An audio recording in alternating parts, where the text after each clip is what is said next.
Hello my dear students of 10th class, ਕੀ ਹਾਲ ਚਾਲ ਹੈ ਬੇਟਾ ਜੀ। ਹੁਣ ਤੁਹਾਡੇ ਨਾਲ ਰਿਡਿਊਸ ਸਿਲੇਬਸ ਵੀ ਡਿਸਕਸ ਹੋ ਚੁੱਕਿਆ ਹੈ। ਤੁਹਾਡੇ ਨਾਲ ਈਚ ਐਂਡ ਐਵਰੀਥਿੰਗ ਜਿਹੜੀ ਬਲੂ ਪ੍ਰਿੰਟ ਹੈ ਉਹ ਵੀ ਡਿਸਕਸ ਹੋ ਚੁੱਕਿਆ ਹੈ। ਵਟ ਐਲਸ ਨਾउ ਇਜ਼ ਆਵਰ ਪ੍ਰੈਪਰੇਸ਼ਨ। ਠੀਕ ਹੈ ਬੇਟਾ ਜੀ। ਤੇ ਪਹਿਲੇ ਅਸੀਂ ਤੁਹਾਡੇ ਨਾਲ ਗੱਲ ਕੀਤੀ ਸੀ ਕਿ ਜਿਹੜੇ 12ਵੇਂ ਲੈਸਨ ਦਾ ਸਟੇਟ ਵਿੱਚ ਟੈਸਟ ਹੋਇਆ ਸੀ ਉਹਦੀ ਅਸੀਂ ਤੁਹਾਡੇ ਨਾਲ ਗੱਲ ਕੀਤੀ ਸੀ। ਉਹਦੇ ਬਾਰੇ ਅਸੀਂ ਤੁਹਾਨੂੰ ਪੂਰਾ ਦੱਸਿਆ ਸੀ ਕਿ ਕੀ ਆਉਣਾ ਹੈ, ਕਿੰਨੇ ਨੰਬਰ ਦੇ ਕੁਐਸਚਨ ਹੈ। ਹੁਣ ਜਿਹੜਾ ਸਟੇਟ ਦਾ ਅਗਲਾ ਟੈਸਟ ਹੈ 13 ਤਰੀਕ ਨੂੰ, ਉਹ ਹੈਗਾ ਹੈ ਤੁਹਾਡੇ ਜੀ ਇਹ 13ਵੇਂ ਲੈਸਨ ਦਾ, ਯਾਨੀ ਕਿ ਜਿਹੜਾ ਹੈਗਾ ਹੈ ਤੁਹਾਡਾ ਬਿਜਲੀ ਧਾਰਾ ਤੇ ਚੁੰਬਕੀ ਪ੍ਰਭਾਵ। ਵੈਰੀ ਇੰਪੋਰਟੈਂਟ ਲੈਸਨ ਹੈ ਪੁਆਇੰਟ ਆਫ ਵਿਊ ਦੇ ਨਾਲ ਇਹ। ਔਰ ਇਹ ਲੈਸਨ ਜਿਹੜਾ ਹੈ ਤੁਹਾਨੂੰ ਦੱਸੇਗਾ ਕਿ ਕਿੱਦਾਂ ਆਪਾਂ ਮਤਲਬ ਜਿਹੜਾ ਤਿਆਰੀ ਕਰਨੀ ਹੈ। ਤਾਂ ਲੈਸਨ ਦਾ ਨਾਮ ਡੀਅਰ ਸਟੂਡੈਂਟਸ ਹੈਗਾ ਜੀ ਬਿਜਲੀ ਚੁੰਬਕ, ਜਿਹੜੀ ਹੈ ਬਿਜਲੀ ਚੁੰਬਕ ਤੇ ਪ੍ਰਭਾਵ, ਉਹ ਲੈਸਨ ਅਸੀਂ ਕਰਨਾ ਹੈ। ਤਾਂ ਚਲੋ ਜੀ ਆਪਾਂ ਉਹ ਲੈਸਨ ਕਰਦੇ ਹਾਂ, ਨਾਲੇ ਉਹਦੇ ਕਿੱਦਾਂ ਦੇ ਕੁਐਸਚਨਸ ਆਣੇ ਆ ਪੇਪਰ 'ਚ, ਕਿੱਦਾਂ ਸਭ ਕੁਝ ਆਣਾ ਹੈ ਆਪਾਂ ਡਿਸਕਸ ਕਰਦੇ ਹਾਂ। ਸਭ ਤੋਂ ਪਹਿਲੇ ਤਾਂ ਮੈਂ ਤੁਹਾਨੂੰ ਇਹ ਦੱਸਣਾ ਚਾਹੁੰਦੀ ਹਾਂ ਕਿ ਇਸ ਲੈਸਨ ਵਿੱਚੋਂ ਕਿੰਨੇ ਨੰਬਰ ਦਾ ਪੇਪਰ ਆਣਾ ਜੀ। ਲੈਸਨ ਦਾ ਨਾਮ ਵੀ ਮੈਂ ਲਿਖ ਦਿੰਦੀ ਹਾਂ, ਬਿਜਲੀ ਧਾਰਾ ਅਤੇ ਬਿਜਲੀ ਧਾਰਾ ਤੇ ਦੇ ਚੁੰਬਕੀ ਪ੍ਰਭਾਵ। ਠੀਕ ਹੈ ਜੀ।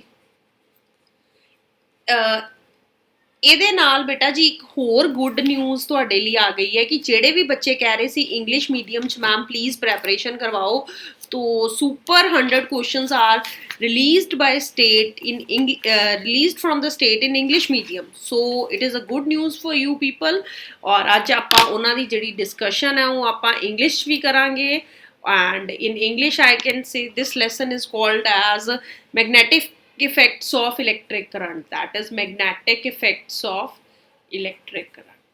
ठीक है डियर स्टूडेंट्स, 13वां चैप्टर है, बहुत ही इंपॉर्टेंट चैप्टर है electric current. And what about the किद्दां इहदी वाइफरगेशन है, किद्दां ये जिहड़े आने हैं पेपर दे विच क्वेश्चन। तां लैट अस डिस्कस कि सब तो पहले इहदी वाइफरगेशन है जी कि 3 क्वेश्चन इहदे चों 1 नंबर दे आने हैं, ते उस तो बाद 1 क्वेश्चन विचों 2 नंबर दा आना है, ते 1 क्वेश्चन जिहड़ा है इहदे चों 3 नंबर का आना है। यानी कि टोटल जे मैं कहां तो इस चैप्टर विचों 8 नंबर का पेपर आना है, which is very very important thing. सब तो पहले अज मैं 2 ते 3 नंबर के क्वेश्चन ही डिस्कस करांगी। तुहानूं मैं दस चुकी हूँ कि इस चैप्टर चों काफ़ी टॉपिक्स जिहड़े है वो कट्टे भी गए हैं, उन्हां दी डिस्कशन हुण मैं बार बार नहीं करांगी, पर एक बारी जस्ट तुहानूं हैंड देनी है कि बिजली जनरेटर तुसीं नहीं करना, सिद्धी धारा परतवी धारा दी आवृत्ति, घरेलू बिजली सर्किट, ये टॉपिक्स जिहड़े है वो कट्टे गए हैं। तो let us discuss the first question of this chapter. चित्र विच किहड़ा नियम दिखाया गया, वेरी वेरी इंपॉर्टेंट क्वेश्चन और जिहदी 100% उम्मीद है पेपर विच आउण दी। चित्र विच किहड़ा नियम दिखाया गया है, इस नियम अनुसार पहली उंगल विचकारली उंगल अते अंगूठा की संकेत करते हैं। बेटा जी वेरी वेरी इंपॉर्टेंट, अपना जिहड़ा खब्बा हत्थ तुसीं है इदां करो कि तीनों फिंगर्स जिहड़ियां है वो आपस दे विच लंब च मतलब होन, यानी कि 90 डिग्री ते होन, तां ओह दर्शांदियां है जी फ्लेमिंग दा खब्बा हत्थ नियम। ठीक है जी। हुण तुसीं याद किद्दां करना है कि किहड़ी फिंगर सेंटर वाली की दर्शांदी है, जिहड़ी साडी मिडल फिंगर है वो की दर्शांदी है। बेटा जी जिद्दां हुण तुहानूं पता है तुहाडी मिडल फिंगर है, यानी अंगूठे ते जिहड़ी साडी आ सेंटर फिंगर है इहदे विच ये मिडल फिंगर है।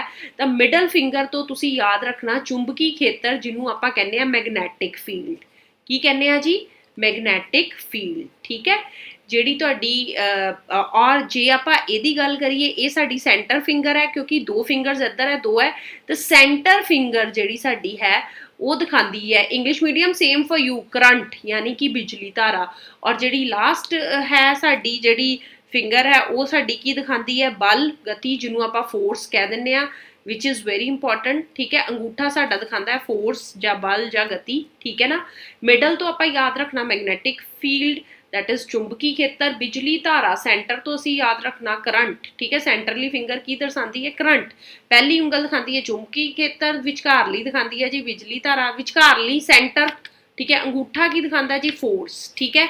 ऐदा ही English medium students for you people, question is name the rule shown in the figure, figure also label the parts ABC।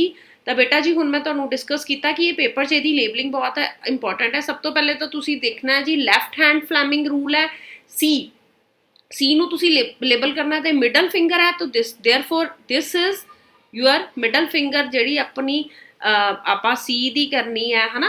ਉਸ ਤੋਂ ਬਾਅਦ ਜਿਹੜੀ ਆਪਣੀ ਫਸਟ ਫਿੰਗਰ ਹੈ ਉਹ ਕੀ ਦਰਸਾਉਂਦੀ ਹੈ ਜੀ, ਉਹ ਸਾਡੀ ਕੀ ਦਰਸਾਉਂਦੀ ਹੁੰਦੀ ਹੈ ਜੀ, ਉਹ ਸਾਡੀ ਦਰਸਾਉਂਦੀ ਹੁੰਦੀ ਹੈ ਚੁੰਬਕੀ ਖੇਤਰ। ਠੀਕ ਹੈ, ਤੋ ਤੁਸੀਂ ਵੀ ਸੇਮ ਰੂਲ ਫੋਲੋ ਕਰਨਾ ਹੈ ਤੇ ਸੇਮ ਚੀਜ਼ ਨੂੰ ਜਿਹੜਾ ਹੈ ਉਹ ਯਾਦ ਕਰਨਾ। ਇਹਨੂੰ ਫਸਟ ਫਿੰਗਰ ਕਹਿੰਦੇ ਆ ਇੰਗਲਿਸ਼ ਦੇ ਵਿੱਚ, ਇਹਨੂੰ ਮਿਡਲ ਫਿੰਗਰ ਕਹਿੰਦੇ। ਐਕਚੁਅਲੀ ਇਹਨੂੰ ਮੈਂ ਸੈਂਟਰ ਕਹਿਤਾ ਸੀ ਤਾਂ ਕਿ ਤੁਹਾਡੇ ਲਈ ਜਿਹੜਾ ਯਾਦ ਕਰਨਾ ਉਹ ਸੌਖਾ ਹੋ ਜਾਏ ਕਿ ਇਹ ਕਰੰਟ ਹੈ, ਇਹ ਕੀ ਹੈ ਜੀ ਮੈਗਨੈਟਿਕ ਫੀਲਡ। ਠੀਕ ਹੈ, ਤੇ ਇਹ ਕੀ ਹੈ ਜੀ ਅੰਗੂਠੇ ਤੋਂ ਆਪਾਂ ਕਿੱਦਾਂ ਯਾਦ ਕਰਨਾ ਜੀ ਫੋਰਸ। ਠੀਕ ਹੈ, ਮਿਡਲ ਮੈਨੂੰ ਇਸ ਲਈ ਕਿਹਾ ਸੀ ਕਿ ਇਹ ਥੰਬ ਤੇ ਜਿਹੜੀ ਆਪਣੀ ਸੈਂਟਰ ਵਾਲੀ ਫਿੰਗਰ ਹੈ ਉਹਦੇ ਮਿਡਲ ਹੈ, ਤਾਂ ਤੁਸੀਂ ਇਹਨੂੰ ਯਾਦ ਕਰ ਸਕਦੇ ਹੋ ਐਮ ਤੇ ਸੀ ਕਰੰਟ ਤੇ ਐਫ ਫੋਰਸ। ਠੀਕ ਹੈ, ਅਗਲੇ ਕੁਐਸਚਨ 'ਚ ਕੀ ਪੁੱਛਿਆ ਜੀ, ਅਗਲੇ ਕੁਐਸਚਨ 'ਚ ਉਹਨਾਂ ਨੇ ਇਹਦੀ ਡੈਫੀਨੇਸ਼ਨ ਹੀ ਪੁੱਛ ਲਈ। ਤਾਂ ਹੁਣ ਪਹਿਲੇ ਮੈਂ ਤੁਹਾਨੂੰ ਇੰਗਲਿਸ਼ ਮੀਡੀਅਮ 'ਚ ਇਹਦੀ ਡੈਫੀਨੇਸ਼ਨ ਜਿਹੜੀ ਹੈ ਉਹ ਦਿਖਾ ਦਿੰਨੀ ਆ। ਸਟੇਟ ਦਾ ਫਲੈਮਿੰਗਸ ਲੈਫਟ ਹੈਂਡ ਰੂਲ ਜੀ, ਫਲੈਮਿੰਗ ਲੈਫਟ ਹੈਂਡ ਰੂਲ ਨੂੰ ਸਟੇਟ ਕਰੋ। ਸਟੇਟ ਮਤਲਬ ਉਹਦੀ ਡੈਫੀਨੇਸ਼ਨ ਦਿਓ।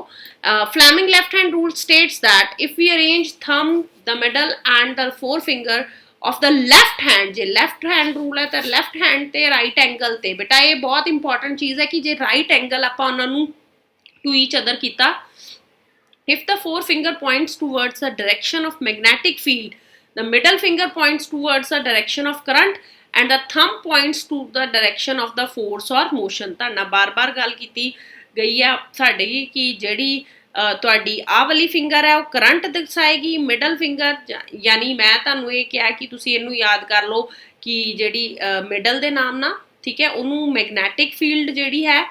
ਠੀਕ ਹੈ, ਔਰ ਉਸ ਤੋਂ ਬਾਅਦ ਜਿਹੜੀ ਥੰਬ ਦੀ ਗੱਲ ਕੀਤੀ ਹੈ, thumb motion that is your ਗਤੀ ਜਾਂ ਫਿਰ ਫੋਰਸ। ਠੀਕ ਹੈ, same for Punjabi medium students. ਬੇਟਾ ਆ ਜਾਓ ਆਪਾਂ ਤੁਹਾਡੇ ਲਈ ਵੀ ਡੈਫੀਨੇਸ਼ਨ ਰੀਡ ਆਊਟ ਕਰ ਦਈਏ। ਪੰਜਾਬੀ ਮੀਡੀਅਮ ਸਟੂਡੈਂਟਸ ਲਈ ਫਲੇਮਿੰਗ ਦਾ ਖੱਬਾ ਹੱਥ ਨਿਯਮ ਕੀ ਹੈ? ਫਲੇਮਿੰਗ ਦਾ ਖੱਬਾ ਹੱਥ ਨਿਯਮ ਹੈ ਕਿ ਆਪਣੇ ਖੱਬੇ ਹੱਥ ਦੀ ਪਹਿਲੀ ਉਂਗਲ, ਅੰਗੂਠੇ ਅਤੇ ਵਿਚਕਾਰਲੀ ਉਂਗਲੀ ਨੂੰ ਇਸ ਪ੍ਰਕਾਰ ਫੈਲਾਓ ਕਿ ਇਹ ਤਿੰਨੋਂ ਇੱਕ ਦੂਜੇ ਦੇ ਲੰਬ ਰੂਪ। ਬੇਟਾ ਜੀ ਆਹ ਚੀਜ਼ ਬਹੁਤ ਇੰਪੋਰਟੈਂਟ ਹੈ, ਲੰਬ ਰੂਪ ਵਿੱਚ ਹੋਣ। ਜੇਕਰ ਪਹਿਲੀ ਉਂਗਲੀ ਚੁੰਬਕੀ ਖੇਤਰ ਦੀ ਦਿਸ਼ਾ, ਵਿਚਕਾਰਲੀ ਉਂਗਲੀ ਚਾਲਕ ਅਤੇ ਬਿਜਲੀ ਧਾਰਾ ਦੀ ਦਿਸ਼ਾ ਵੱਲ ਸੰਕੇਤ ਕਰਦੀ ਹੈ ਤਾਂ ਅੰਗੂਠਾ ਚਾਲਕ ਦੀ ਗਤੀ ਜਾਂ ਚਾਲਕ ਉੱਤੇ ਲੱਗ ਰਹੇ ਬਲ ਦੀ ਦਿਸ਼ਾ ਵੱਲ ਸੰਕੇਤ ਕਰਦਾ ਹੈ। ਬਹੁਤ ਇੰਪੋਰਟੈਂਟ ਹੈ, ਬਲ ਦੀ ਦਿਸ਼ਾ ਵੱਲ ਸੰਕੇਤ ਕਰਦਾ ਹੈ। ਠੀਕ ਹੈ ਜੀ, 61 ਕੁਐਸਚਨ। ਚੁੰਬਕ ਦੇ ਨੇੜੇ ਲਿਆਉਣ ਤੇ ਦਿਸ਼ਾ ਸੂਚਕ ਦੀ ਸੂਈ ਵਿਖੇਪਿਤ ਕਿਉਂ ਹੋ ਜਾਂਦੀ? ਵੈਰੀ ਇੰਪੋਰਟੈਂਟ ਕੁਐਸਚਨ ਕਿ ਬੇਟਾ ਜਦੋਂ ਅਸੀਂ ਚੁੰਬਕ ਨੂੰ ਨੇੜੇ ਲਿਆਉਂਦੇ ਹਾਂ ਦਿਸ਼ਾ ਸੂਚਕ ਸੂਈ ਦੇ, ਦਿਸ਼ਾ ਸੂਚਕ ਦੇ, ਤਾਂ ਉਹ ਸੂਈ ਵਿਚਲੀ ਵਿਖੇਪਿਤ ਕਿਉਂ ਹੋ ਜਾਂਦੀ ਹੈ? ਬੇਟਾ ਜੀ ਤੁਹਾਨੂੰ ਅਗਰ ਪਤਾ ਹੋਵੇ ਕਿ ਉਹ ਸੂਈ ਵੀ ਜਿਹੜੀ ਹੈ ਉਹ ਚੁੰਬਕ ਦੀ ਬਣੀ ਹੁੰਦੀ ਹੈ, ਆਓ ਆਨਸਰ ਨੂੰ ਰੀਡ ਆਊਟ ਕਰੀਏ। ਦਿਸ਼ਾ ਸੂਚਕ ਜਾਂ ਕੰਪਾਸ ਦੀ ਸੂਈ ਚੁੰਬਕ ਦੀ ਬਣੀ ਹੁੰਦੀ ਹੈ, ਔਰ ਜਦੋਂ ਵੀ ਤੁਸੀਂ ਚੁੰਬਕ ਨੂੰ ਚੁੰਬਕ ਦੇ ਨੇੜੇ, ਮਤਲਬ ਚੁੰਬਕ ਨੂੰ ਤੁਸੀਂ ਦਿਸ਼ਾ ਸੂਚਕ ਦੇ ਨੇੜੇ ਲਿਆਓਗੇ ਤਾਂ ਸੂਈ ਤੇ ਕੀ ਲੱਗੇਗਾ? ਬਲ, ਫੋਰਸ ਲੱਗੇਗਾ, ਔਰ ਉਹਦੀ ਡਾਇਰੈਕਸ਼ਨ ਕੀ ਹੋ ਜਾਏਗੀ? ਉਹਦੀ ਦਿਸ਼ਾ ਕੀ ਹੋ ਜਾਏਗੀ? ਵਿਖੇਪਿਤ ਹੋ ਜਾਏਗੀ, ਯਾਨੀ ਮੂਵਮੈਂਟ ਹੋ ਜਾਏਗੀ। ਠੀਕ ਹੈ ਹਨਾ। ਹੁਣ ਆਪਾਂ ਇਹੀ ਕੁਐਸਚਨ ਇੰਗਲਿਸ਼ 'ਚ ਪੜ੍ਹਦੇ ਹਾਂ ਜੀ।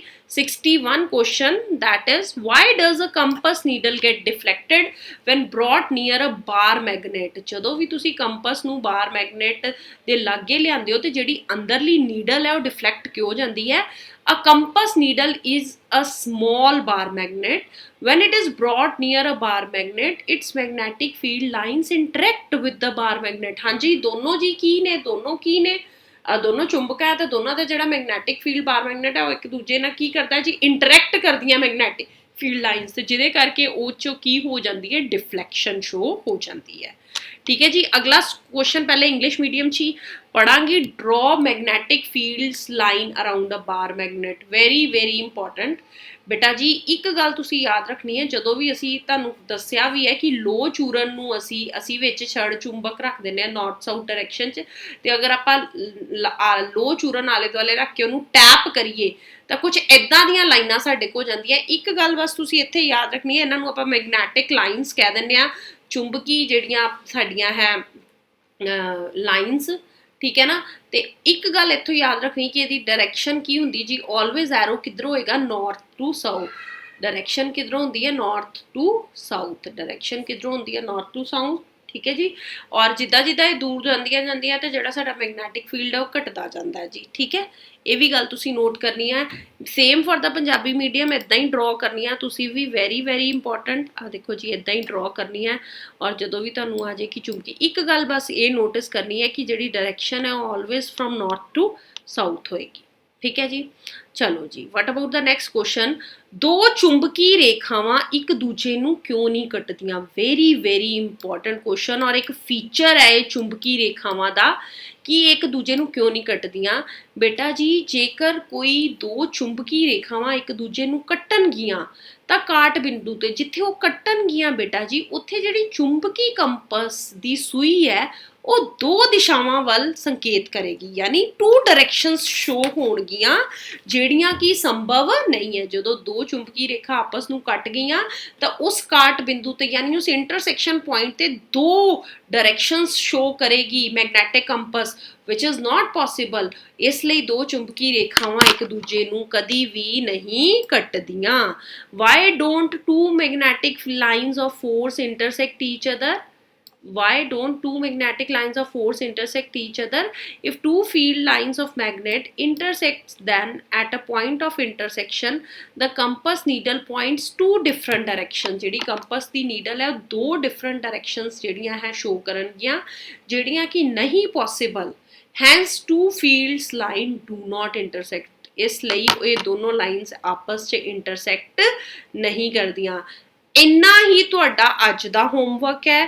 ਜਸਟ ਤੁਸੀਂ ਸੁਪਰ 100 ਕੁਐਸਚਨ ਚੋਂ 59 ਤੋਂ ਲੈ ਕੇ 63 ਤੱਕ ਕੁਐਸਚਨਸ ਯਾਦ ਕਰਨੇ ਆ। There are only 1 2 3 4 5 questions for you people, ਠੀਕ ਹੈ। ਅੱਜ ਦਾ ਇਹ ਤੁਹਾਡਾ ਹੋਮਵਰਕ ਹੈ। ਹੋਪਫੁਲੀ ਤੁਹਾਨੂੰ ਇਹ ਸਮਝ ਆਇਆ ਹੋਏਗਾ।